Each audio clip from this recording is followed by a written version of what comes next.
rodeando o bate-papo? Ah, a Ju. Tem mais algo? Eu e a Ju. A Ju tá sem luz? Aí, Ela tava jantando, daí eu e a Ju. E daí a Ju vai falar um pouco. a Ju tava tirando um cochilo. Ju, tá com o microfone desligado.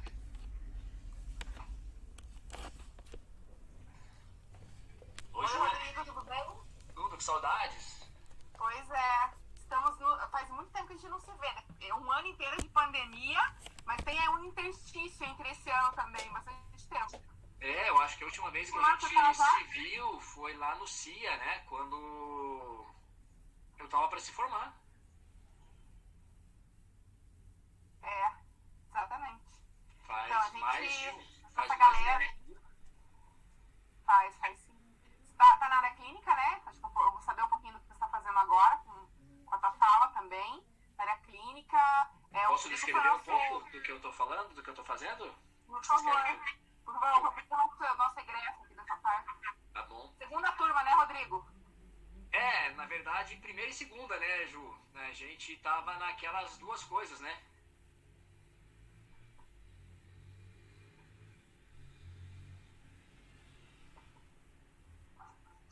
Oi, Primeira e voltei. segunda. Voltei? É. Ju, Voltou, eu né? tava na segunda turma junto com a primeira, né? Então, tava eu, o Kelvin, o Edu, enfim, foram os que cabeçaram aí o curso, né? Com certeza absoluta. Deu sorte. Legal. E sabe o que me deixa muito feliz, Ju? Que todo mundo que estava na nossa turma, eu acho que 80% ficou na área, cara. Você acredita? Ficou. Então, assim, todo mundo vingou, cara. Isso que eu fiquei muito feliz. Todo mundo ficou. Eram 22 alunos, acabou ficando. Eram muitos alunos, aí foi ficando menos. Ah, E normal. ficou 20 pérolas, assim, né? Um aluno muito bons. Todos eles estão na área, seja na área, qualquer área, né? Mas a área clínica foi Estão mais. na nutrição, O pessoal tá tudo na nutrição. Isso. E a Gabi, que tá trabalhando agora com a UAN, acho que tem umas 3 pessoas com UAN, né? Mas tem. Roberto agora vai fazer agora um concurso público, tava ajudando ela a estudar, então assim, a gente Que ótimo.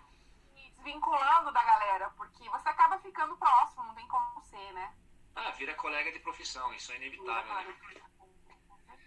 E eu fico muito feliz, na verdade, assim, eu nem hesitei em, na verdade, o convite, porque para mim sempre é um prazer, né, voltar para casa, o lugar onde eu me formei, onde eu criei aí os meus vínculos profissionais, os meus primeiros vínculos profissionais.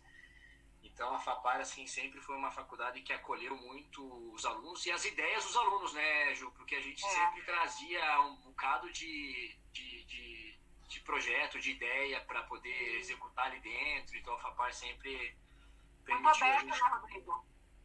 sempre permitiu a gente ter essa liberdade, né? Então acho assim que falar para os alunos que estão na FAPAR é sempre um prazer, né? Obrigada. Eu vou falar um pouquinho do que eu estou fazendo. Então, eu me formei já há basicamente 1 ano e meio, né? Vai fazer aí 1 ano e meio que eu me formei na FAPAR. Hoje eu atuo na área clínica, então, basicamente, a minha atuação dentro da nutrição é no atendimento clínico, no clínico nutricional, e também sou professor, dou aula em cursos de pós-graduação. Então eu já fazia isso como profissão na biologia, né? Você lembra muito bem, né, Ju, que eu sou biólogo de primeira formação, então eu não saí da educação, eu ainda fiquei, mas agora na área da nutrição. Então, além da atuação clínica, do atendimento clínico, eu também dou aula em alguns cursos de pós. Muito bacana. Então eu também acabo aí transmitindo, compartilhando conhecimento com outros profissionais ou colegas da nossa área, né? E hoje eu vou falar... Só um pouquinho, Rodrigo. Vou fazer um parênteses. O Rodrigo foi nosso monitor, né, Rodrigo? Monitor. Isso, fui. A gente cabeçou as monitorias. Monitor de bioestiembro, foi monitor de... No fisiologista, que não foi você, foi o Kelvin, né? Não me lembro. Eu peguei biologia, peguei bioquímica, peguei êmbrio, biologia celular, enfim, aquelas disciplinas troncos, né? Isso. Foi isso, e depois alguns alunos continuaram as monitorias, né? Então tiveram outros monitores também. A de vocês. Então hoje a gente continua com o programa de monitoria. Claro que na pandemia a gente não conseguiu fazer muita coisa, mas a gente tinha aí até o ano passado 12 monitores. Então a turma tem 200. Que legal. Então a gente teve esse projeto que começou lá atrás, ele vingou. Então foi muito bacana. Mesmo o aluno às vezes se sentindo um pouco mais ansioso, um pouco mais inseguro, ele consegue, com a monitoria, desenvolver, né? Não, isso é ótimo. Eu acho que monitoria é o que acaba desenvolvendo o lado acadêmico, o lado profissional. Porque, cara, eu falo por mim, né? Eu tinha que estudar para dar aula. Então, assim, você nunca ficava parado, né? Desatualizado, né? Exatamente, essa é a palavra. Vou tirar a palavra, Rodrigo. Eu vim trazer uma fala que... Oi? Eu não sei quem que vai... Alguém já apresentou o Rodrigo? Já? Se quiser, eu me apresento. Acho que não vai... Na verdade, não. Eu ia apresentar e acabou falando aí um pouquinho. Isso. Gente, eu vou desligar aqui, Rodrigo. Vou desligar porque a jornada é deles, tá? E aí qualquer coisa... Tá bom? Tá bom, Ju. Obrigado. Beijo. Abraço. Tchau. Bom, licença, então, Rodrigo. Fala, Brian. Beleza? A tua apresentação aí, né? Sim. Então, pessoal, o Rodrigo aí, ele é formado em Biologia pela PUC Paraná em 2006, né? Isso, há muito tempo. Ele também se formou em Nutrição pela FAPAR em 2018. Ele é especialista em nutrição, né, na saúde da mulher, aspectos clínicos, estéticos e performance esportiva. Interessante. Atuante em nutrição clínica, estética e saúde da mulher e professor de cursos na área da nutrição estética e pós-graduação. Então, Rodrigo, gostaria de agradecer a sua presença e seja muito bem-vindo. Pode tomar a palavra. Brian, eu que agradeço. Como falei, eu agradeço a FAPAR pelo espaço. Então, voltar para onde eu vim, para minha origem, é muito prazeroso. Então, quando me fizeram o convite, eu não pensei duas vezes em aceitar. Porque, de fato, para mim é sempre um prazer estar falando para as pessoas que vão se formar onde eu me formei, né? Então, isso valoriza a instituição, valoriza os alunos. Eu acho que, de fato... essas conversas acadêmicas, elas servem justamente para a gente poder compartilhar experiências, mas mais do que isso, né, cara, valorizar o ensino, né, valorizar a faculdade de vocês. Então, eu acho que quando a gente se propõe aí a reunir ou concentrar profissionais da área para compartilhar conhecimento, eu acho que isso aí é uma forma muito gratificante, principalmente se envolver com vocês aí que estão se formando, enfim, estão formando conceitos, concepções, ideias, enfim, né? Então, acho que isso valoriza muito mais vocês do que a mim, beleza? E hoje, cara, eu trouxe um tema, assim, que é bastante pertinente na área clínica. Provavelmente vocês já ouviram falar ou vão ouvir falar muito sobre probióticos, prebióticos, probiótico-terapia. Então, eu acho que quando a gente começa a ver as possibilidades que o nutricionista tem, principalmente na área clínica, a gente começa a perceber que algumas ferramentas de trabalho, de prescrição, elas contribuem muito para o desenvolvimento, né, do profissional, no sentido de poder ajudar o paciente em relação às suas patologias. E dentro desse cenário, desse contexto, gente, a gente tem justamente o uso dos micro-organismos, né, as bactérias ou até mesmo os probióticos, como a gente ouve falar, que de fato, e a literatura já traz isso de forma bastante endossada, acaba contribuindo muito, né, para o tratamento de inúmeras patologias. Então hoje, né, nesse período aí, a gente vai discutir um pouco sobre o uso, né, dessas ferramentas, dos probióticos, né, dos prebióticos, enfim, na prática clínica e como isso acaba interferindo positivamente no tratamento de algumas patologias, tá? Eu só preciso saber aqui, Brian, como é que eu compartilho.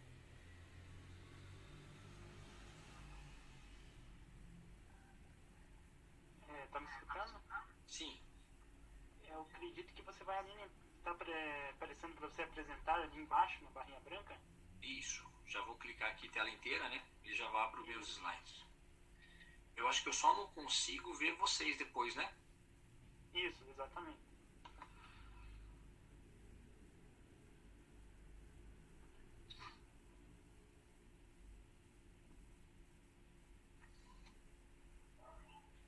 Tá todo mundo vendo a tela? Tá carregando agora. Agora tá aparecendo. Show.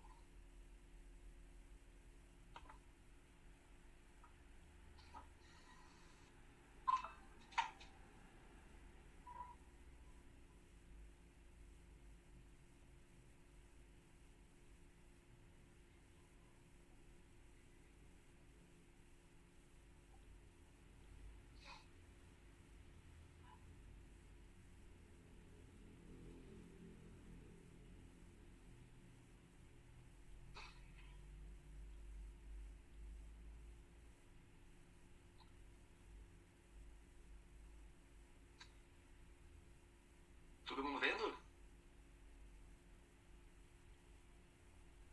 Sim, sim, sim. Beleza, gente. Então deixa eu só colocar o minha ponteira. Beleza. Show. Então, como eu estava dizendo para vocês, a gente vai falar sobre probióticos, prebióticos e basicamente como isso se encaixa na prática clínica. Bom, de antemão eu já deixo aqui os meus contatos, tá?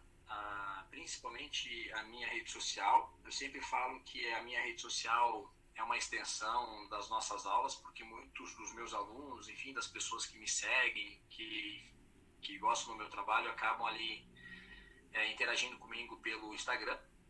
Então, quem quiser pode ficar à vontade para me seguir nas redes sociais e acompanhar um pouco do que eu estudo, principalmente, porque basicamente o meu Instagram é uma grande biblioteca. Então, eu acabo depositando na minha rede social basicamente aquilo que é contexto daquilo que eu estudo. Então, quem se sentir à vontade e quiser me seguir nas redes sociais, pode ficar à vontade, tá? Então, como eu falei para vocês, a gente vai falar sobre o uso da probiótico-terapia na prática clínica, né? Então, como de certa forma esses micro-organismos que hoje estão bastante em evidência, eles acabam interferindo aí na saúde como um todo. Uma coisa que a gente tem que entender quando a gente fala de micro-organismo, principalmente de microbiota, né? Basicamente 100% do corpo humano ele acaba sendo povoado por micro-organismos. Então não existe em nenhuma parte do nosso corpo que seja de certa forma estéril, ou seja, ausente de algum micro-organismo, né? De algum organismo vivo. E o mais interessante é que cada região distinta do nosso corpo acaba formando um ecossistema específico que permite o desenvolvimento e a proliferação de bactérias ou micro-organismos específicos. Então, cada região do nosso corpo, do nosso organismo, propicia o desenvolvimento de diferentes espécies de bactérias, de diferentes espécies de micro-organismos. Então, cada região distinta do meu corpo, do seu corpo, ele acaba aí, de certa forma, dando condições para que inúmeras espécies se proliferem. E, basicamente, essa interação entre hospedeiro, né, e bactéria acaba sendo de fundamental importância para regular, inclusive, inúmeras funcionalidades do nosso organismo, né? Então, de certa forma, não existe no nosso organismo, né, qualquer tipo de região que seja ausente de micro-organismo, tá? Então, dependendo do local onde a gente esteja falando, você tem aí uma prevalência ou uma ausência de alguma bactéria ou de algum micro-organismo. Então, o fato é que o seu corpo ele é repleto de nichos ecológicos que dão condições para o desenvolvimento de diferentes bactérias. E como eu falei para vocês anteriormente, isso é de extrema importância para a manutenção, inclusive, da própria fisiologia correta do organismo, tá? Porque muitas dessas bactérias, elas acabam, inclusive, protegendo o nosso corpo contra micro-organismos oportunistas, que são, inclusive causadores de doença, tá? Então, boa parte aí do nosso corpo, talvez a totalidade do nosso corpo é de fato preenchida por bactérias. E a literatura talvez ela enfatiza muito bem isso, que a gente tem muito mais, em número de células, muito mais bactérias do que células do nosso corpo, né? Então, basicamente, a gente serve para carregar, para transportar uma infinidade de micro-organismos, né? Então, basicamente, a gente é muito mais bactéria do que ser humano propriamente dito, tá? Porque todas as regiões do meu corpo acabam sendo povoada, né? Por essas bactérias, ok?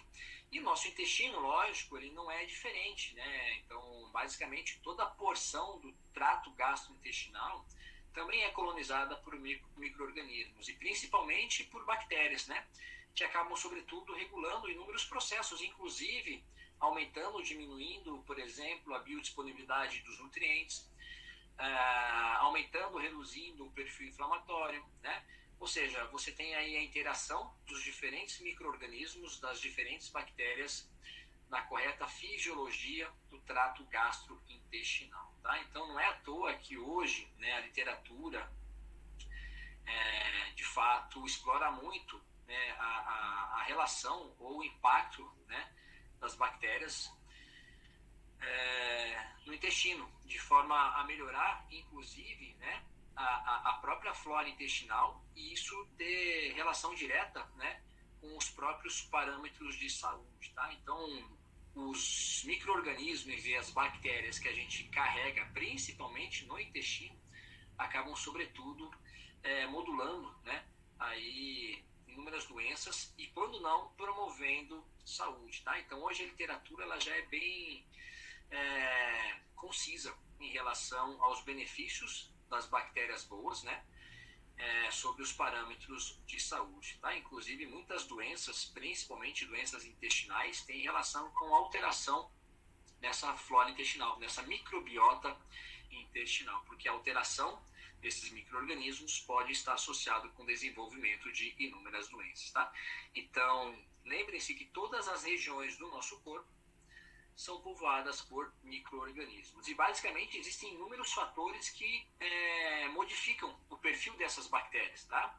Então, a gente tem aí o próprio padrão alimentar alterando, né, principalmente a nossa microbiota intestinal, o próprio estilo de vida. Então, pessoas mais sedentárias geralmente apresentam um perfil de bactérias diferente de pessoas mais ativas.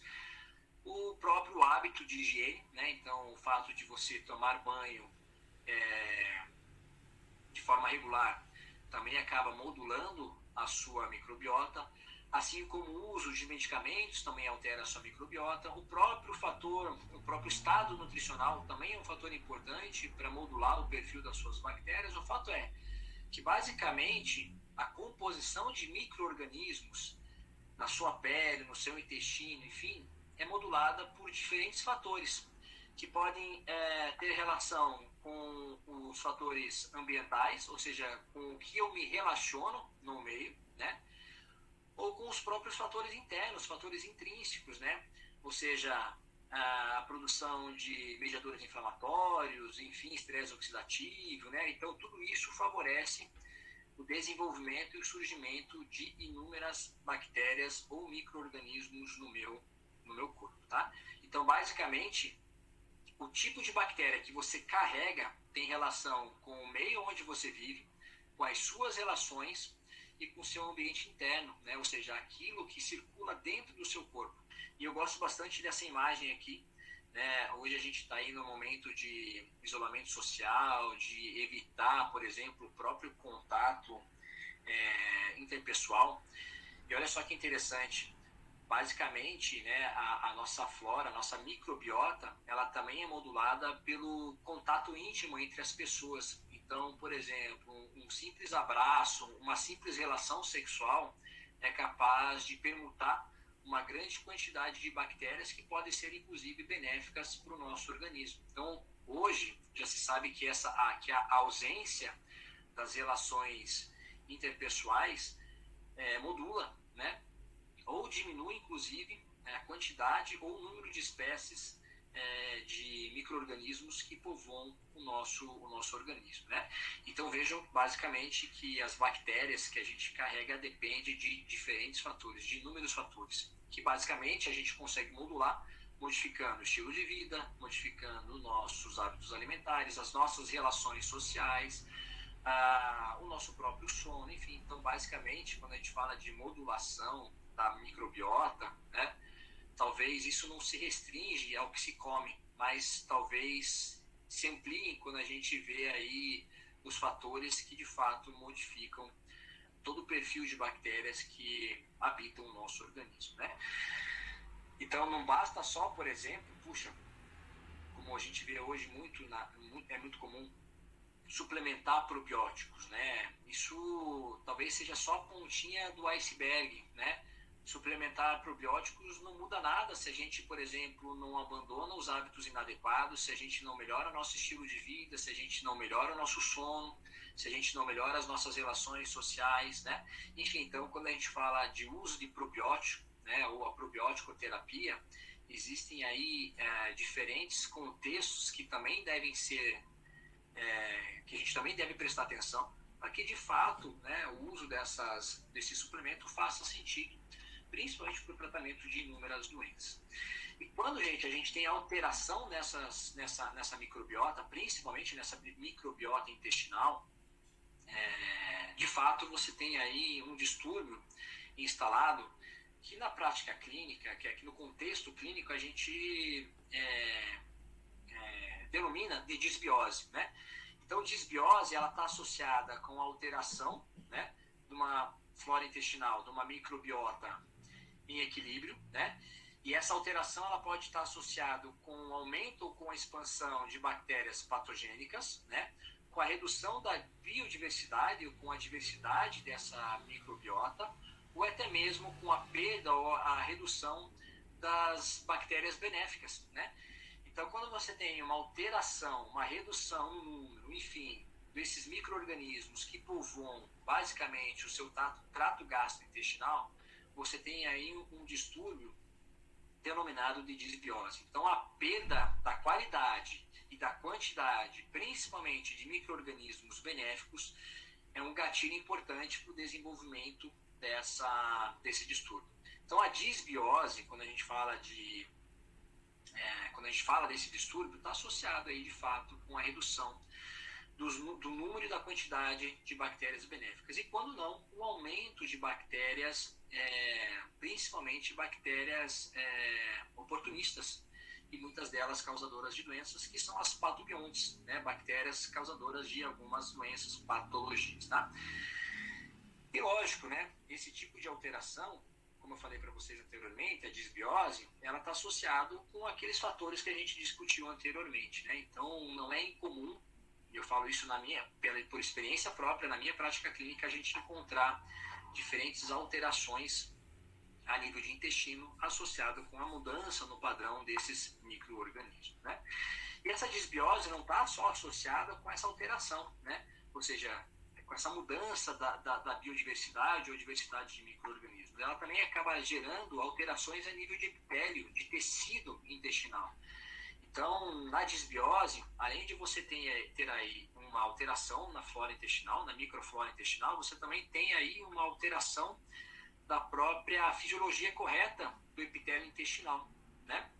Ao passo que essa alteração, ela acaba gerando distúrbios a nível de tecido, permitindo com que partículas, até mesmo micro-organismos, atravessem essa barreira epitelial e adentrem o meu organismo.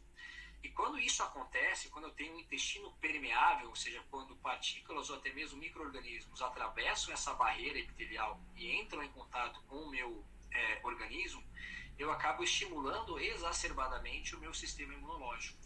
Então, isso é um gatilho importante, inclusive para o desenvolvimento ou para o agravamento de doenças crônicas que, por características próprias, já têm um perfil inflamatório aumentado, tá? Então, quando eu tenho uma disbiose, inevitavelmente eu tenho alteração no meu epitélio intestinal, ao passo que essas substâncias que não deveriam passar essa barreira acabam atravessando esse epitélio intestinal e acabam estimulando de forma exacerbada o meu sistema imunológico, tá? Então, hoje, muitas patologias, muitas doenças, como resistência insulínica, a própria obesidade, enfim, tem forte relação com essa alteração intestinal. Ao passo que essa disbiose ou essa alteração intestinal acaba aumentando de forma significativa o processo inflamatório que já está instaurado nessas doenças crônicas, tá? Então, quando a gente fala de probiótico-terapia, de modulação intestinal, basicamente o que a gente está querendo na prática clínica é reduzir esses efeitos negativos da permeabilidade intestinal. Então, vai ser muito comum vocês ouvirem falar de leaky gut, de intestino hiperpermeável ou hiperpermeabilidade intestinal. Então, basicamente, todos esses mecanismos são fatores importantes para o desenvolvimento ou por agravamento de inúmeras doenças, tá? Então, todo esse processo permite com que o seu organismo aumente suas respostas imunológicas, exacerbando principalmente o processo inflamatório, tá?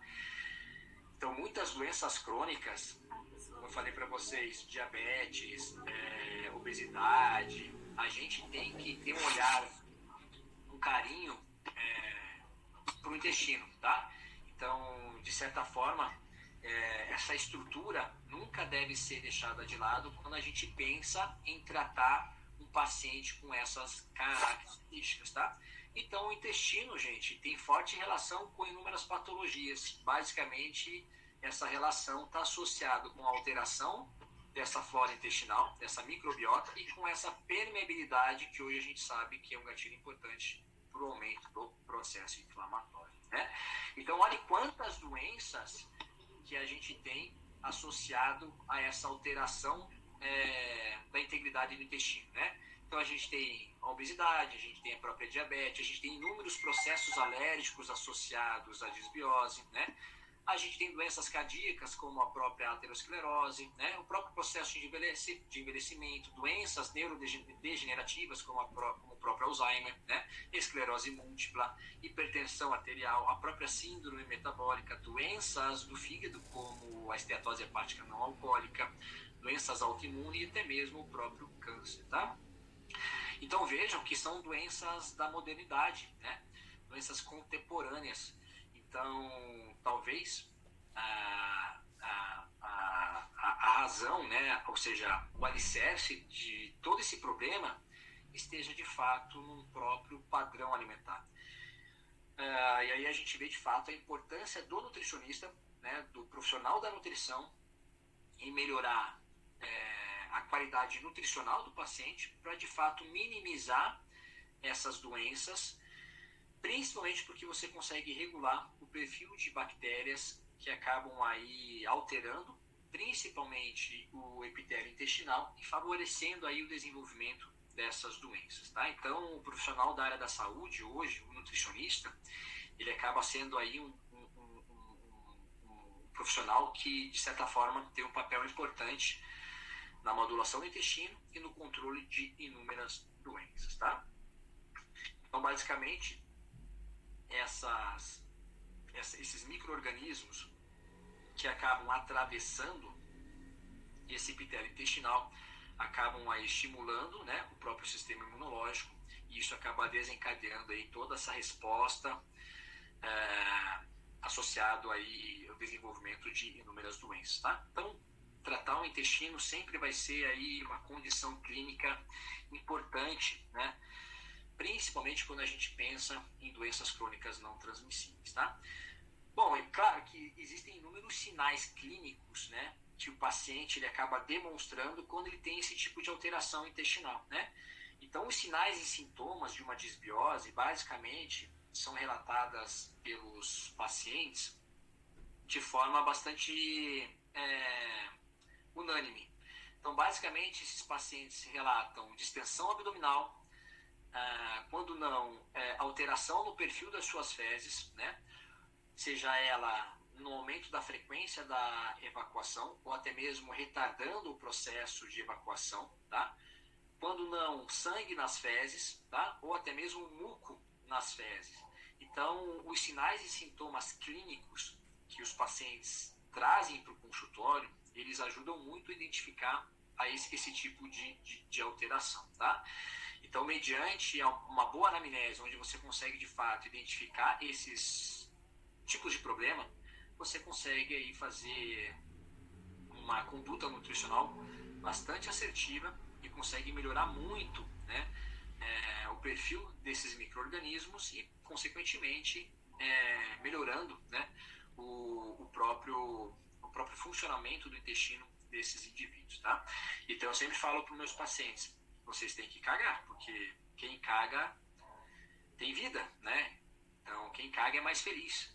Então, o paciente que relata, puxa, eu não vou no banheiro há 4, 5 dias, meu hábito intestinal é muito lento. Então, basicamente, esses pacientes apresentam aí condições que caracterizam esses distúrbios intestinais, tá? Então, os sinais e sintomas, gente, são muito importantes. Mas a gente consegue fazer uma boa leitura desses problemas por exames laboratoriais, né? E eu aplico muito isso na minha prática clínica. Então, um simples exame de urina já consegue, de fato, avaliar se esse indivíduo ele tem se ele tem a disbiose e qual o grau de disbiose que esse paciente apresenta. Então, o que eu faço, geralmente, quando esse paciente ele vem para mim com esse tipo de queixa, principalmente a nível de intestino, eu acabo solicitando um exame laboratorial chamado INDICAM. Então, eu faço uma prescrição com o nome do paciente, solicito, fulano de tal, o exame INDICAM. E aí, o que ele faz? Ele pega um potinho de plástico e leva esse potinho de plástico para casa. E ele coleta a primeira urina do dia. E ele leva essa urina para o laboratório. E o que o laboratório faz? Uma análise específica para identificar nesse xixi, nessa urina, os metabólitos do triptofano. Porque o intestino, quanto maior a permeabilidade intestinal, ou seja, quanto maior esses espaços do epitélio intestinal, maior é a concentração, olha só, desses metabólitos do triptofano no xixi. Então, eu consigo identificar o grau de disbiose pela urina, avaliando as concentrações desses metabólitos no xixi, né? Isso me ajuda, inclusive, a relacionar essa alteração com outras queixas do meu paciente, como, por exemplo, uma hiperglicemia, uma resistência insulínica e, quando não, uma própria obesidade, tá? Então, o que o paciente tem que fazer? Fazer o xixi no potinho, levar esse potinho para o laboratório e o laboratório faz a análise da urina, avaliando as concentrações do INDICAM naquela amostra, tá? Por incrível que pareça, é um exame super barato, acho que em Curitiba ele custa R$20, então não é inacessível para o paciente, muito menos pro nutricionista. Isso ajuda muito o profissional a dar a sua conduta diante a queixa do paciente, tá? Então, todos os laboratórios aqui em Curitiba fazem esse exame e ele custa em torno de R$20 a R$30, dependendo do laboratório, tá? Mas é um exame muito prático e ajuda muito, né, na conduta nutricional com o seu paciente, beleza? E como que a gente faz para corrigir esses distúrbios? Então, a gente viu que, de fato, a disbiose está associada com a alteração na flora intestinal e, basicamente, mediante aí a sua anamnese, os seus exames físicos, clínicos, laboratoriais, a gente tem que corrigir isso de alguma forma, né? Então, talvez uma primeira conduta seja, de fato, estimular bons hábitos e um melhor estilo de vida para o meu paciente. Então, a prática de exercício físico, consumo de alimentos basicamente naturais, né? Fugir dos alimentos industrializados, que são ricos em gorduras saturadas, em sódio, enfim, acabam, sobretudo, sendo uma estratégia importante para a gente melhorar o perfil intestinal. Então, uma das coisas que eu sempre recomendo para os meus pacientes é praticar pelo menos 150 minutos de atividade física semanais, que é o que preconiza aí a OMS, né? Isso, de fato, tira esse paciente de um critério de sedentarismo e coloca ele dentro de um critério de atividade física, de praticante de atividade física. Então, de fato, o próprio estilo de vida acaba sendo importante, de extrema importância para a modulação dessas bactérias intestinais. Então, o exercício físico, as escolhas alimentares são de extrema importância para a manutenção dessa flora intestinal. Uma outra estratégia importantíssima e que é de fundamental importância é o aumento do consumo de fibras dietéticas, tá? E essas fibras têm que vir principalmente da alimentação. Então, aonde que estão as fibras? Os pré-bióticos, né? Então, quando a gente fala de pré-biótico, a gente está falando das fibras propriamente ditas, tá? Então, as fibras, elas estão nos alimentos de origem vegetal. Então, as frutas, os legumes, as verduras, as leguminosas, as oleaginosas. Então, basicamente, as fibras da dieta estão presentes nesses tipos de alimentos. Então, estimular o consumo de frutas, verduras e legumes, enfim, de fato, é um caminho importante para a gente aumentar as concentrações de fibras dietéticas na dieta desse paciente. E existe um dado na literatura, um dado epidemiológico bastante importante, e esse dado mostra o consumo de fibras pela população brasileira, e basicamente o brasileiro consome somente 50% do que é recomendado pela Organização Mundial da Saúde em relação ao consumo de fibras. Então, o brasileiro ele consome basicamente 15 gramas de fibras por dia, quando o recomendado é de 28 a 30, quando não a 40 gramas de fibras ao dia. Então, o consumo de fibras do brasileiro é muito baixa. Então, a gente tem que estimular, né, os nossos pacientes, enfim, a consumir muito mais frutas, verduras e legumes para aumentar o teor de fibras da dieta. Mas o mais bacana é que a própria indústria alimentícia, ela dispõe para o profissional da área da saúde os módulos de fibra. Então, muitas vezes, gente, no começo de um tratamento, quando o paciente não tem por hábito comer os alimentos in natura, enfim, o uso dos módulos de fibra ajuda muito de início, porque eu consigo, pela suplementação, suprir uma carência do paciente que não consegue obter isso por meio de uma alimentação. Então, não é incomum, na minha prática clínica, suplementar fibras para os pacientes, principalmente no início de tratamento, porque boa parte desse processo, que acontece a longo prazo, esse paciente ele não consegue colocar isso por meio da alimentação. Por mais que você estimule o consumo, de início ele não vai conseguir fazer isso de forma efetiva. Então, a indústria alimentícia hoje, ela traz para o profissional da área da saúde, para o nutricionista, uma infinidade de possibilidades para incrementar esses carboidratos na dieta e, de fato, elevar o consumo de fibras alimentares, né? Então, a gente tem aí desde fibras solúveis e fibras insolúveis, que são importantes para a manutenção e a saúde do intestino, tá? Então, qual que é o objetivo, basicamente? Aqui, ó, aquilo que eu estava falando, ó. Então, o consumo de fibras na nossa população é muito baixa, tá?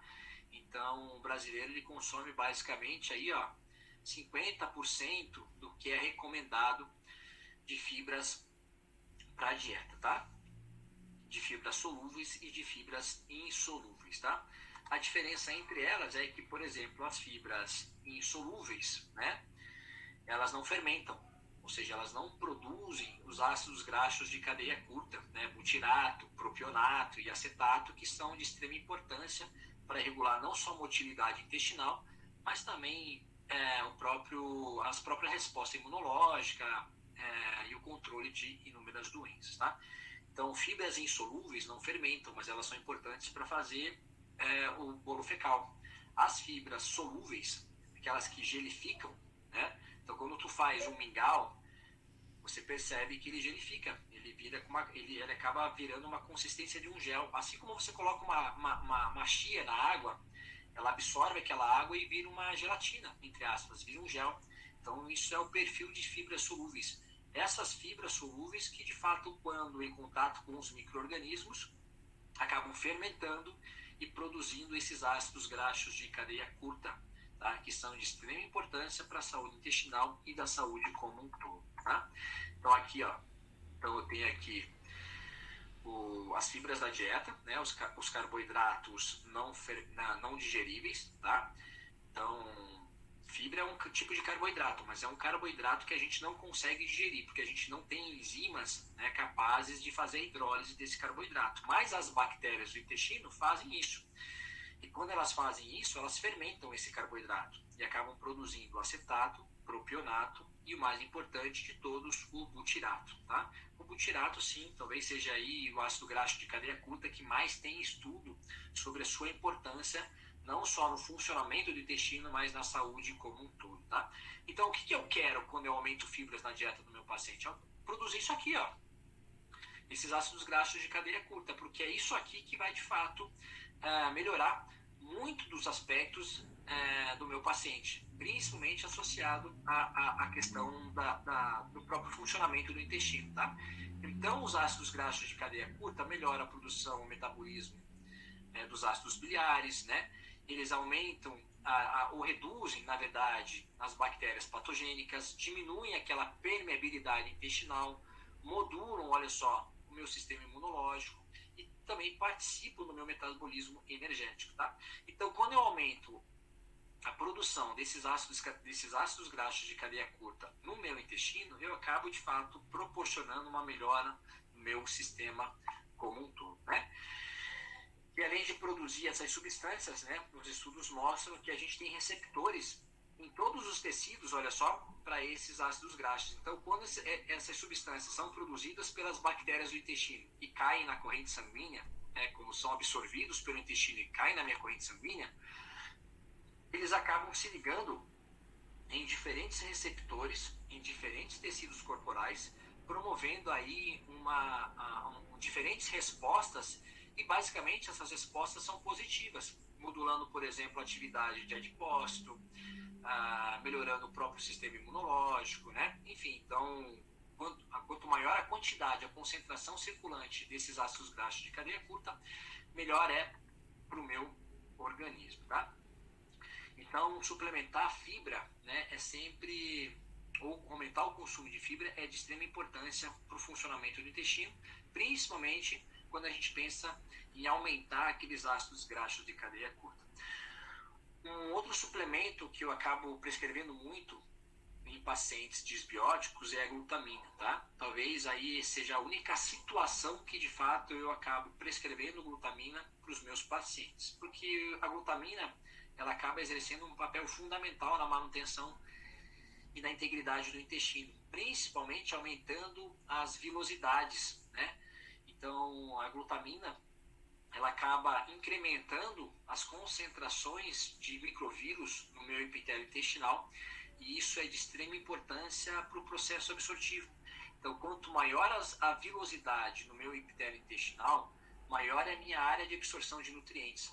E a glutamina, de certa forma, ela acaba participando positivamente na formação e no aumento dessas vilosidades, tá?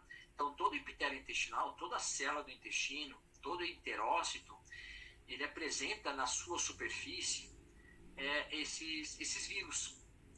E esses vírus são de extrema importância para aumentar a absorção de inúmeros nutrientes, tá? Então, a glutamina, para o intestino, acaba exercendo um papel fundamental na manutenção, principalmente do epitélio intestinal. Então, é um substrato, né?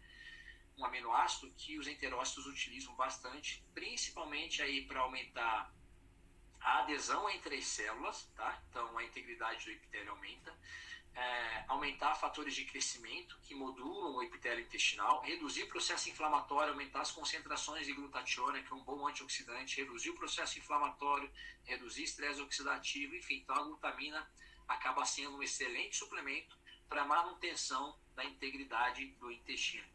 Agora, Rodrigo, tem que tomar glutamina para sempre? Não.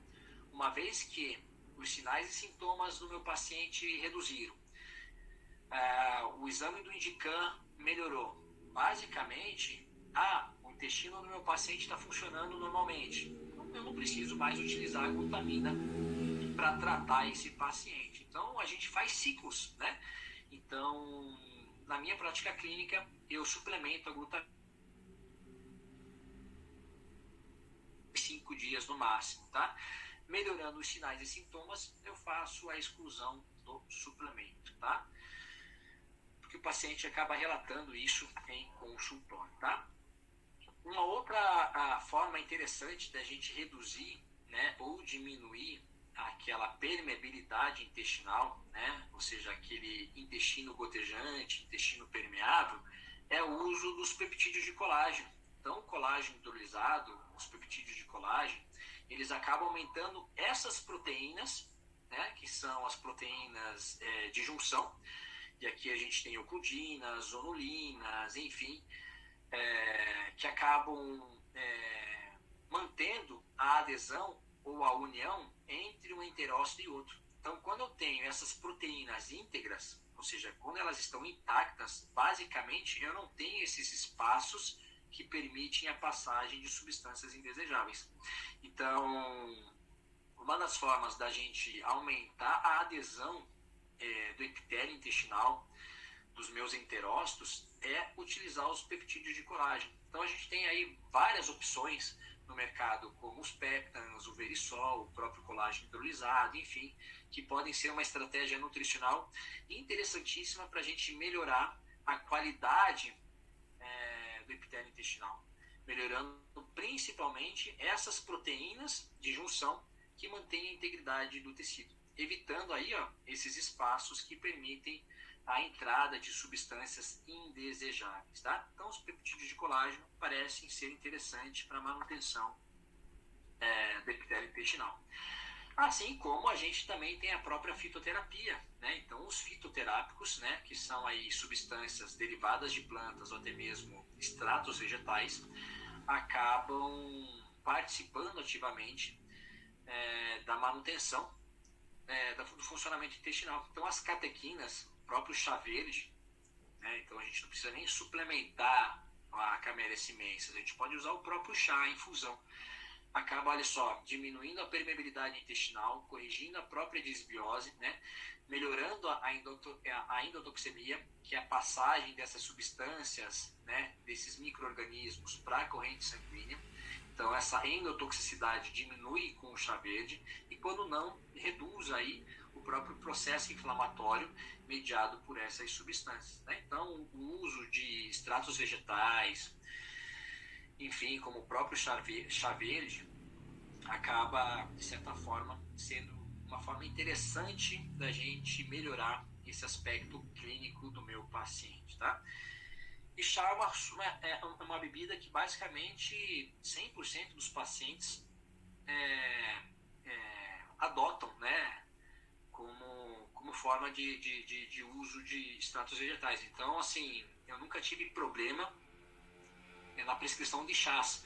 Então, basicamente, 100% dos pacientes são adeptos ao uso dessas bebidas. Então, algumas bebidas em específico, o próprio chá verde acaba sendo aí, exercendo aí um papel importantíssimo na modulação do meu intestino. E, lógico, né, os próprios probióticos. Então, a gente falou de prebióticos, né, que são aí basicamente as fibras presentes na dieta, na alimentação, ou quando não suplementadas. E a gente tem os probióticos, né, que são as bactérias propriamente ditas, ou partes ou estrutura dessas bactérias, porque a gente já tem os probióticos de última geração, que eles não são as bactérias propriamente ditas, mas são fragmentos dessas bactérias, tá? Que acabam, inclusive, exercendo principalmente uma função mais imunomoduladora. Então, quando eu falo aí nesses probióticos de última geração, nos MAMPs, né, que são os padrões moleculares associados aos micro-organismos, né, que são fragmentos desses micro-organismos, eles acabam tendo mais ação a nível de imunomodulação, de melhora da resposta imunológica, do que de modulação de bactérias intestinais. Então, dependendo da situação do paciente, você pode usar as duas coisas, inclusive na mesma cápsula, tá? Então, os probióticos são bactérias ou fragmentos de bactérias que acabam exercendo aí inúmeras funções a nível de intestino e a nível de sistema imunológico, né? Então, vejo que os probióticos reduzem aí o próprio colesterol, influenciam positivamente na flora intestinal, reduz o pH ou controlam o pH intestinal, né? produzem vitaminas, como vitaminas do complexo B, né? Ou de neurotransmissores, como serotonina, né? Então, 90% da nossa serotonina é produzida no intestino. E a serotonina é importantíssima para a gente fazer cocô, porque é ela que estimula o peristaltismo. Então, se eu tenho aí uma alteração de produção de serotonina no intestino, provavelmente eu acabo aí desenvolvendo uma constipação, um retardamento do meu esvaziamento intestinal. Então, a pessoa fica constipada de fato. Então, as bactérias do intestino, principalmente as bactérias boas, elas estimulam a produção de serotonina. Enfim, então você tem aí N benefícios quando os probióticos são utilizados de maneira correta, tá? Gente, probiótico, ele só começa a funcionar a partir do 20º ou do 21º dia de suplementação. Então, basicamente, as respostas positivas sobre a suplementação dos probióticos a gente só vai encontrar a partir do 1º, do 2º mês de suplementação, tá? Inclusive a terapia com os probióticos dura em torno de 3 meses, tá? Ou 6 meses, isso vai depender do teu paciente, tá? Mas a gente nunca visualiza os primeiros resultados antes dos 20 dias. Outra coisa, probiótico só funciona quando suplementado, tá? Quando consumido. Parou o uso, você diminui as concentrações de bactérias probióticas e você normaliza as concentrações de bactérias simbióticas, que são aquelas bactérias que você tem desde pequenininho, tá? Então, basicamente, você constrói o seu perfil, a sua microbiota intestinal, enfim, com 3 anos de idade. Então, até o 3º ano de vida, você está formando um perfil de bactérias que você vai carregar para o resto da vida. E essas são as bactérias simbióticas. O que a gente faz é modular o perfil dessas bactérias. E os probióticos e as fibras acabam alterando todo esse mecanismo, todo esse ecossistema. Então, probiótico só funciona quando você está fazendo uso, porque você está incrementando o perfil de algumas bactérias que vão gerar, de alguma forma, esses benefícios, tá? Então, lembrem sempre disso, que probiótico só funciona quando se usa. Parou de usar, você não mantém aquelas bactérias no seu trato gastrointestinal, tá?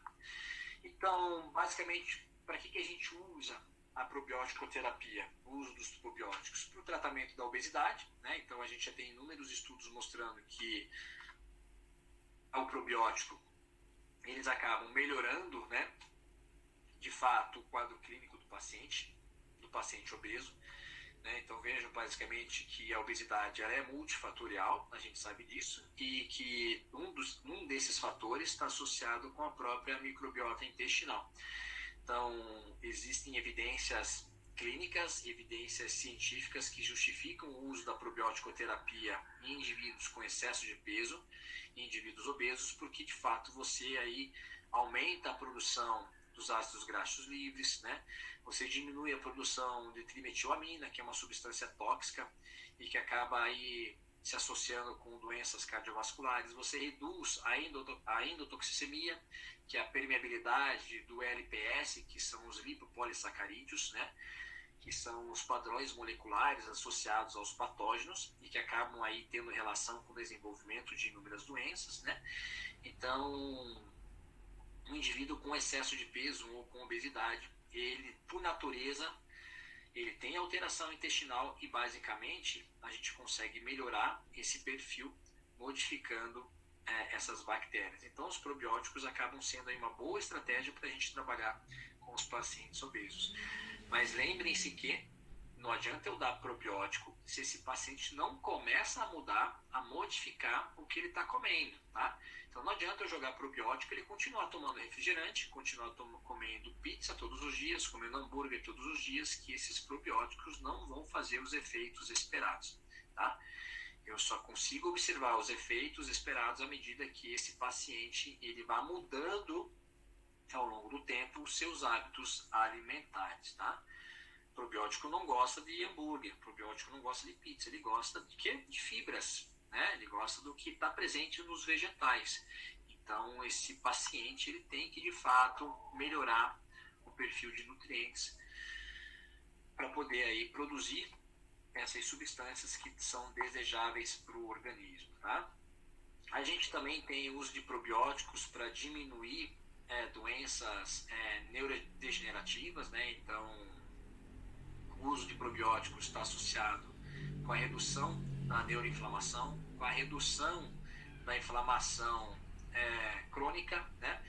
Diminuindo, por exemplo, a síntese de mediadores inflamatórios. Então, eu posso utilizar a probiótico-terapia para o tratamento de doenças neurodegenerativas, como Alzheimer, como Parkinson, como a própria ansiedade, como a própria depressão, né? Enfim, então você tem aí já estudos mostrando que os probióticos, né, eles são capazes de modular essas doenças neuroinflamatórias, né? Porque basicamente essas doenças têm aí uma pegada, né, uma característica pró-inflamatória, ou seja, mediada por citocinas, né, pró-inflamatórias que acabam desencadeando todo esse mecanismo, né?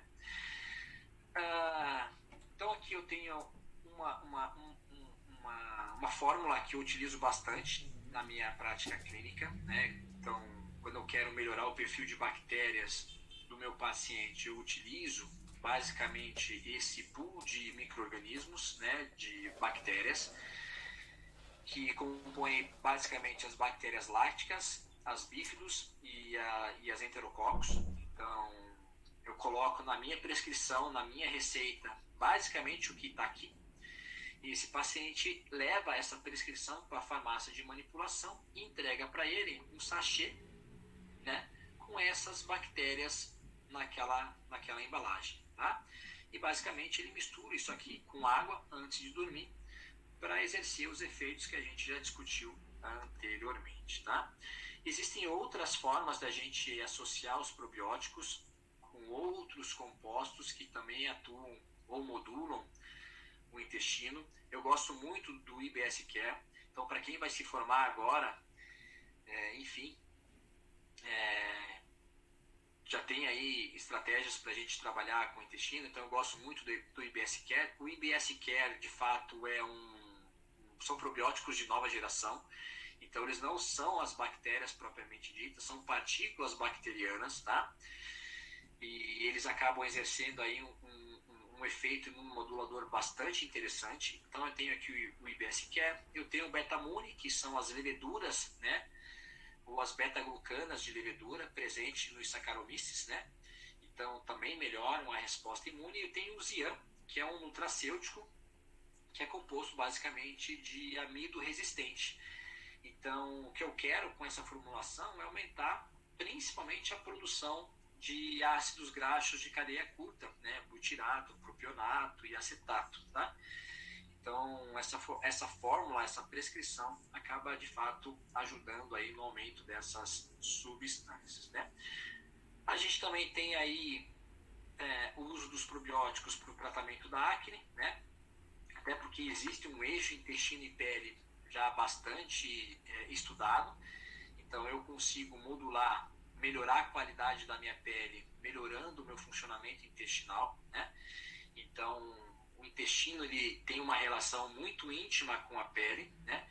E as substâncias que são produzidas aqui afetam positivamente ou negativamente o meu tecido. Então, o uso dos probióticos, né? Toda a modulação intestinal acaba, sobretudo, melhorando a qualidade do meu tecido. Então, por exemplo, aqueles ácidos graxos de cadeia curta que a gente discutiu anteriormente, pode exercer efeitos positivos sobre o meu tecido cutâneo, melhorando, por exemplo, a produção de colágeno, melhorando, por exemplo, a proliferação de queratinócitos, né? Isso gera uma resposta, por exemplo, no processo de cicatrização de feridas. Enfim, então, o intestino ele interage muito com a pele, principalmente pelas substâncias que ele produz. E isso tem forte relação com a prática clínica, principalmente quem gosta da área da estética, né? Então, o intestino sempre vai ser um objeto de estudo na nutrição estética, porque a gente consegue aí trabalhar a nível de tecido cutâneo, melhorando a flora intestinal, tá? Então, muitas doenças, como a própria acne, têm relação com essa disfunção intestinal. E aqui eu só coloquei para vocês, quem quiser tirar um print, tirar uma foto, enfim, de sugestões de formulação que eu utilizo para tratar o intestino em pacientes com algumas disfunções cutâneas, tá? Então, acne, eczema, ou a própria psoríase, dermatites, enfim, a gente pode utilizar essas formulações, né, esses probióticos, para melhorar basicamente o funcionamento do intestino e, quando não, o funcionamento ou a melhora da qualidade do tecido cutâneo. E para os meninos, né, ou para os rapazes, existe também o uso dos probióticos para tratar a disfunção erétil. Olha só que interessante. Então, olha só os ácidos graxos de cadeia curta aqui, reduzindo, por exemplo, os LPS, a própria desbiose intestinal, e melhorando a função endotelial, reduzindo, por exemplo, a hipertensão. Então, a disfunção erétil, né, ou seja, a perda da capacidade de ereção do homem, está intimamente associado com o aumento da pressão arterial sistêmica. Então, homens hipertensos geralmente apresentam disfunção erétil. E, na verdade, a disfunção erétil é um sintoma clínico da hipertensão.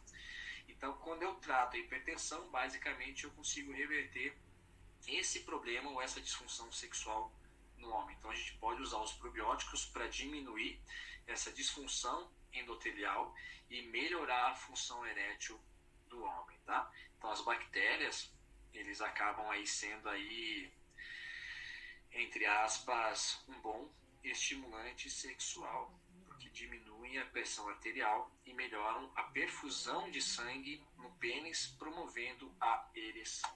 Olha só que bacana. Então, eu posso usar essas formulações, né, para aumentar, para diminuir ou retardar a disfunção erétil, tá, e melhorar o perfil de bactérias no intestino desses pacientes, principalmente com queixa de pressão arterial aumentada. Tá? Então, a Escherichia, a gente já falou, a Bifidus, Bacterium, o Lactobacillus, a própria arginina, que é um vasodilatador, e o Coleus forscolli, que é um fitoterápico que aumenta as concentrações de óxido nítrico. E basicamente o óxido nítrico é uma substância que aumenta a vasodilatação e, consequentemente, aumenta a irrigação de sangue no pênis.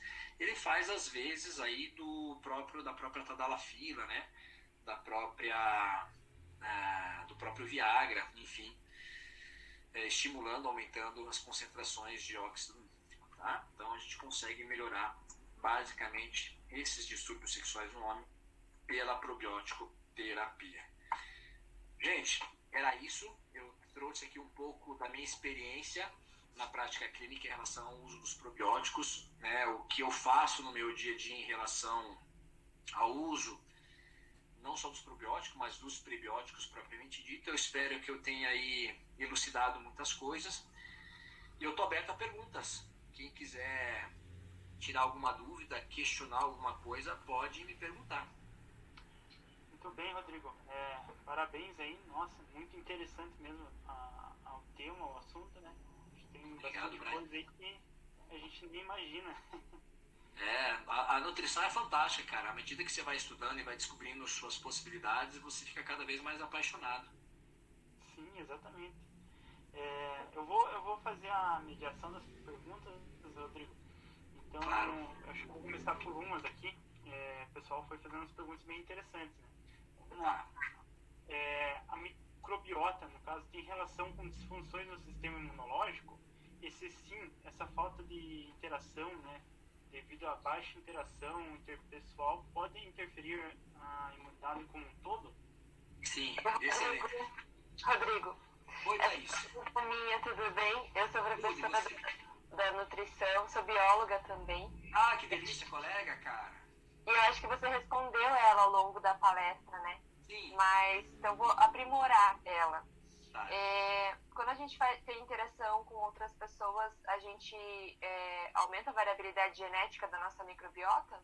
Aumenta, cara. E isso aí foi inclusive um estudo agora de 2020 na pandemia, porque a gente se isolou, então o nosso convívio social diminuiu muito. Então a nossa variabilidade, na verdade o nosso microbioma, né? Porque daí é a soma da microbiota com a parte, com o DNA, enfim, né? Diminui drasticamente. E isso está associado com a perda da capacidade imunológica, porque quanto maior a variabilidade, né, maior é a resposta imunológica em relação a esses micro-organismos. Então você perde sim essa você diminui sua resposta imune. Então, É, o contato entre pessoas, entre animais, é de extrema importância para a gente aumentar a variabilidade de micro-organismos. Como você está fazendo com o seu gatinho agora, entendeu? acabou de atrapalhar aqui. Isso Eu é fiquei super pensando importante. nisso, né? Em como que a gente vai, quais são os efeitos que isso vai ter, né? Porque eu acho que a quarentena trouxe, a população jovem, ela já gosta desse isolamento e agora ficou tudo muito mais isolado, né? Exato, E como né? como que vai ser a nossa resposta daqui 50, 100, 200 anos, né? O que vai acontecer com essa microbiota? Fiquei um pouquinho Não, mas aí reflexiva. você tem toda a razão, cara, porque, de fato, quando a gente se isola, e tem estudos isso em modelos animais, inclusive em seres humanos, você perde essa variabilidade e isso ao longo do tempo gera consequências, né? Não só a nível de sistema imunológico, mas em programação metabólica, quando você, por exemplo, engravida e você passa todas essas características para sua prole, sabe? Então, assim, é um assunto muito curioso e muito preocupante, porque, de fato, aquilo que você falou, a gente se isolou, né? A gente ainda está isolado, então o contato está reduzido e isso, cara, lá na frente vai gerar algum tipo de alteração, com certeza, que a gente não sabe ainda, né? Então, mas você tocou num ponto bem importante. A gente não sabe os efeitos que isso vai ter, né? A longo Ainda prazo. não, Thaís. A longo prazo a gente não sabe. Muito obrigada, Rodrigo. Parabéns pela palestra. Vou abrir para o Brian passar as outras perguntas. Perfeito. Diga lá, Brian. Beleza, vamos para a próxima então. Existe um número mínimo de famílias de bactérias necessário para um probiótico fazer efeito significativo? Cara, a literatura traz aí pelo menos de 3 a 5 espécies, né, cara? De cepas. Então, o que eu costumo, na minha prática clínica, fazer é colocar pelo menos 3 cepas de bactérias. E ao longo do tempo ir alternando essas cepas, tá? Ou seja, você pega uma espécie, trabalha com ela por um período de tempo, depois muda para uma outra espécie, e aí você vai fazendo esse ciclo, né, de micro-organismos para aumentar e estimular diferentes respostas. Então, de 3 a 5 cepas de bactérias diferentes já está de bom tamanho, Brian. Deixa eu pegar um gancho aí. Por exemplo, se chega um paciente que ele está com o intestino dele funcionando em perfeito estado, e de repente ele fala, não, tô aqui tomando aqui um lactobacilo, Rodrigo. Ele tomando muito desse lactobacilo, pode ocorrer uma desbiose, mesmo sendo uma bactéria boa? Cara, pelo excesso nem tanto, sabe? Mas, assim, para quem tem um intestino funcional, não há necessidade, cara. Então, se ele tem aí um intestino que funciona de forma adequada, que não tem nem o sinal, nem o sintoma, enfim, não faz sentido usar o probiótico. Inclusive, eu não prescrevo, assim, eu não saio prescrevendo a torta direita a probiótico-terapia, tá? Então, como eu tô falando, é uma terapia, ela deve ser usada de forma adequada dentro do seu contexto, cara. Então, se o paciente não tem necessidade pelos sintomas, não é preciso fazer a suplementação, tá? Acho que tem alguém com o microfone ligado, né? É a Anne, não sei como é que desliga. Quem tá com a palestra aberta. Ela tá no bar, né? Com certeza. Tá curtindo aí a nossa... Eu desativei o som dela. Boa. E aí, quem vai? Mais uma pergunta? Mais uma aqui. Vamos lá. Deixa eu ver uma outra aqui. Os probióticos e a saúde intestinal podem influenciar na fertilidade da mulher? Na fertilidade e no próprio ciclo menstrual como um todo?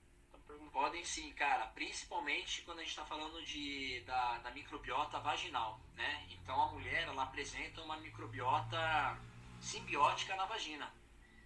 Inclusive a manutenção dessa microbiota é de extrema importância para o funcionamento dessa estrutura. Então, quando eu falo do funcionamento, eu estou falando principalmente da manutenção do pH, cara. Então a vagina de fato tem um pH ácido, ou seja, ela é azeda. E de fato, cara, esse pH ácido, ela é de extrema importância para o controle de inúmeros micro-organismos, principalmente um fungo chamado Candida albicans. Quando a mulher perde essa bactéria, isso é muito comum na menopausa, na mulher pós-menopausada, ela começa a apresentar muito mais infecções de repetições por candidíase do que uma mulher em período fértil. Porque a a microbiota da vagina muda drasticamente quando ela entra em menopausa. E isso afeta todo o trato reprodutivo dela. Então, assim, muitas das doenças do trato do aparato reprodutivo da mulher são tratadas com o uso tópico de probióticos, que daí não cabe ao nutricionista, cabe ao médico, né? Enfim, o prescritor que tem habilitação para fazer o uso tópico de probióticos tópicos. Então, mas você tem sim como aplicar lactobacilos, enfim, na cavidade vaginal. E isso traz muito benefício para a mulher, principalmente para a mulher pós-menopausada, tá? Não só para a cavidade, não só para a vagina, mas para a pele. Então a gente tem probióticos, os skin biotics que a gente chama, né? Que são os probióticos para passar, por exemplo, numa pele acneica, numa psoríase. Então você consegue usar os probióticos de forma tópica também, tá? Só que cabe a nós, nutricionistas, utilizar somente a forma oral, o uso oral da substância, ok? A gente não pode prescrever nenhum tipo de medicamento, enfim, de substância tópica, tá? E eu acho que o que os alunos têm que lembrar é que o paciente, ele é um todo, né? Isso. Então, assim, talvez não tenha a interação direta ali, mas você não pega o paciente lá na gavetinha da anatomia, a gavetinha da fisiologia. Isso, então, tudo está interligado, né? Não só, como ele falou, a saúde ali dessa parte vaginal, de pele, mas de fisiologia, de como que vai ser, porque tem o estresse, tem atividade física. A gente tem que pensar sempre nessa questão do todo, né? De fatoridade, então, tem muita questão que você tem que levar. Entra lá naqueles slides iniciais, né? De todos os fatores que modulam os seus micro-organismos, né, Thaís? Exatamente. Então, tudo isso você acaba avaliando na conversa, na anamnese com o seu paciente, para fechar um bom diagnóstico. É por isso que eu sempre falo, cara, uma boa anamnese é 90% do teu tratamento, cara. Não tem como. Entendeu? Uma boa anamnese, uma anamnese bem feita, ela te ajuda a resolver 90% dos problemas do seu paciente. E nesse caso, quando você faz uma boa anamnese, você consegue já identificar com as respostas da pessoa que tipo de prebiótico ou probiótico você pode trabalhar com ela? Cara, até dá, com certeza. Então, inclusive, a indústria farmacêutica, né, ela tem uma infinidade de cepas. E ela consegue classificar que tipo de cepa é mais interessante para um determinado problema, tá? Então, existe sim, você tem como personalizar essa prescrição. Tá? Então, por exemplo, eu consigo colocar um lactobacillus específico para aquele problema. Eu consigo colocar uma bifidobactéria para aquele problema. Então, eu consigo personalizar, sabe, Brian? Hoje a indústria farmacêutica, enfim, ela te dá essa possibilidade. Só que a gente tem uma infinidade de probióticos, tá? Ou seja, você tem aí diferentes formas de trabalhar com esses micro-organismos, ok? Mas você consegue personalizar a prescrição sim, tá? Beleza? Beleza. Acho que vamos fazer mais uma pergunta aqui. Faça, filhão. Os probióticos como ferramenta de imunomodulação no pré-cirúrgico é indicado? Tem efeitos comprovados? Melhora a recuperação no pós-operatório? Essa pergunta. Boa. Cara, pode. Então, na verdade, você consegue utilizar, fazer aí o pré-cirúrgico e o pós-cirúrgico com a probiótico-terapia. Então, não há problema nenhum em você prescrever o probiótico para um paciente que vai se submeter a um processo cirúrgico, bem como para um paciente que vai se recuperar de uma intervenção cirúrgica, tá? Então, inclusive, alguns artigos trazem benefícios no processo de cicatrização, né? Enfim, quando você faz o uso dos probióticos, tá? Então, não tem problema nenhum não, cara. Tá bom? Beleza. Eu acho que são 15 minutos de perguntas. Acho que dá para finalizar com essa aqui. Tem mais uma aqui da Mônica Maia. Mônica, perfeito. A Mônica tá me devendo uma visita. Ela disse que tá me devendo uma visita, Mônica. Então vamos lá. A pergunta dela é: queratose pilar é sinal de desbiose? Não necessariamente, cara. Mas pode ser, porque na verdade você também tem uma alteração da barreira cutânea, né? Se eu fosse entrar com detalhe aqui, a gente ia madrugada dentro, né, cara? Mas assim, a pele, de certa forma, ela acaba exercendo um mecanismo de proteção. E a alteração nesse mecanismo de proteção tem relação com a alteração da microbiota. Então, não dá para descartar essa hipótese de que se eu tenho uma disbiose cutânea, isso não vai me levar a esse tipo de patologia, tá? Então, você consegue, inclusive, como a gente viu nos slides, né, trabalhar a nível de pele, modulando o intestino. Claro que, se eu tenho um profissional do meu lado que consegue prescrever o uso de probióticos tópicos, com certeza a gente acaba otimizando o tratamento desse paciente, tá? Então, assim, já existem trabalhos na literatura que mostram que o uso tópico de algumas bactérias são benéficas para o processo de manutenção do tecido cutâneo. Então, não tenha dúvida, cara, que hoje esse tema sobre probiótico-terapia, de fato, para diferentes doenças, acaba sendo muito relevante. Tá? Sim, certeza. Rodrigo, então acho que vamos finalizar por aqui, né? Vamos, cara. Eu que agradecer. Eu que agradeço. Pela experiência que você transmitiu pra gente. A gente às vezes acaba estudando e a gente não imagina que algumas coisas que a gente estuda vai cair diretamente, né, na parte clínica, às vezes no atendimento. Então, eu até agradecer aqui em nome de todos e da FAPAR. Eu que agradeço, Brian. Eu agradeço também a FAPAR pelo convite. Eu fiquei bastante feliz de trabalhar esse tema com vocês, né? E eu sempre assim falo, cara, eu espero que eu tenha deixado muito mais dúvida, né? Para vocês correrem atrás e estudarem muito mais esse tema, beleza? Com certeza. Beleza, pura. Vamos deixar agora a palavra com a Juliana. Será que ela tem? Eu quero deixar um beijão especial para ela. Eu tô com muita saudade da Ju. Tô aqui quietinha, só ouvindo você, Rodrigo. Que bom, Ju, que gostei, eu amei participar. Nossa, é tão bom quando a gente vê os nossos alunos, né? Aluno que discutimos políticas públicas bastante lá nas disciplinas de políticas públicas, que era da minha cadeira, né?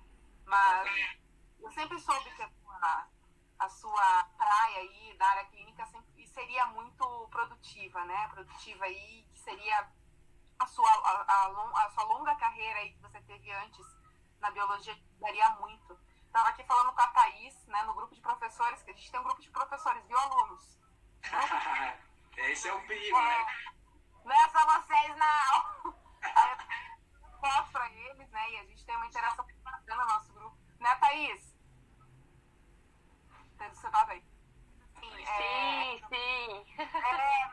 Né? Então, assim, é muito importante a gente ver o egresso, né? É importante trazer o egresso para nós e que o egresso não vá mais embora, né? Que sempre fique com a gente, porque temos tantos de sucesso e você é um dos nossos destaques mesmo, né? Eu sempre falo, né, Ju, que eu acho assim que e a FAPAR tem muita culpa nisso, né? Então, jamais abandonei a instituição. Eu acho que para mim é uma forma de retribuir aquilo que a faculdade fez por mim, né? Eu acho que você teve uma experiência em outra instituição também, que é na PUC, e a gente conversou certa vez isso, né?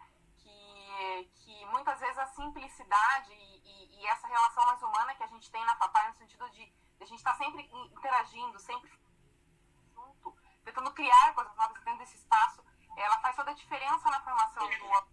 O aluno acha que não, ele acha, nossa, mas eu acho que deveria ter ido um pouco mais além, mas isso às vezes é mais importante ele ficar com essa dúvida que você falou e buscar estudar, buscar fazer outras questões depois que sai, para poder realmente um caminho não desenhado, mas um caminho muito do aluno.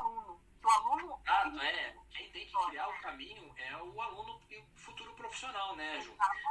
Porque a faculdade, ela vai te dar muito subsídio, mas você acaba criando outros profissionalmente falando, né?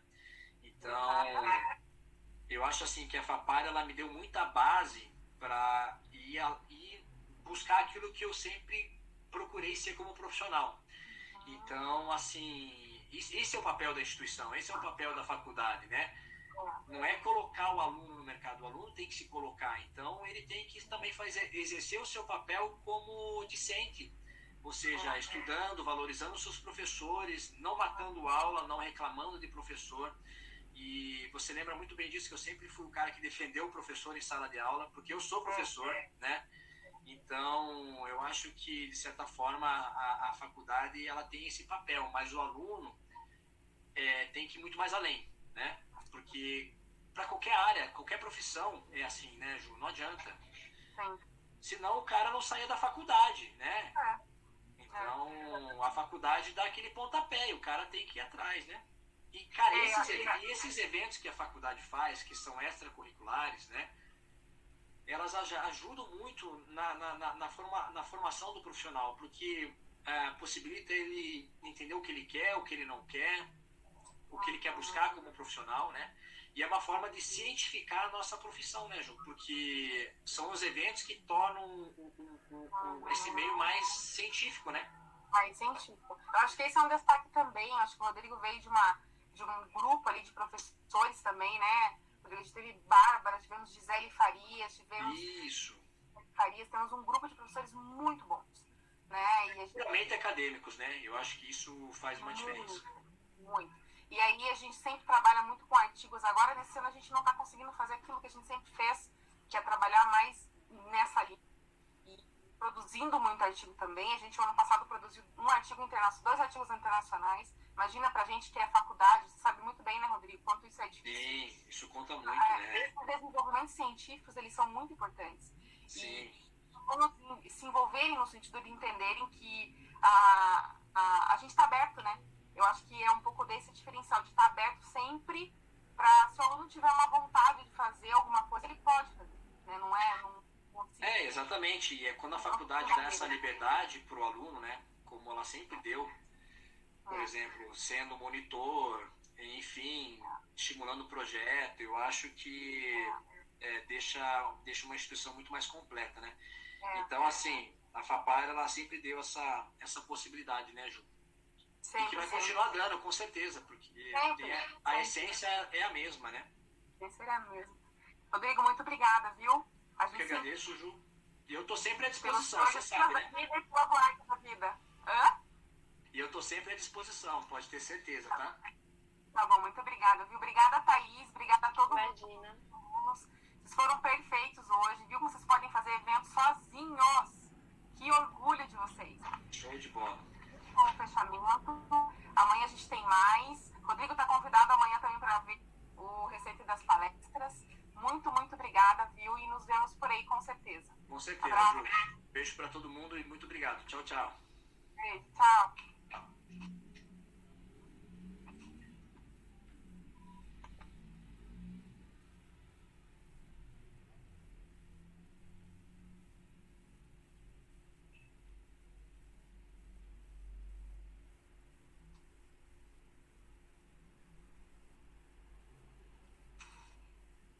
Acho que amanhã eu vou estar com vocês.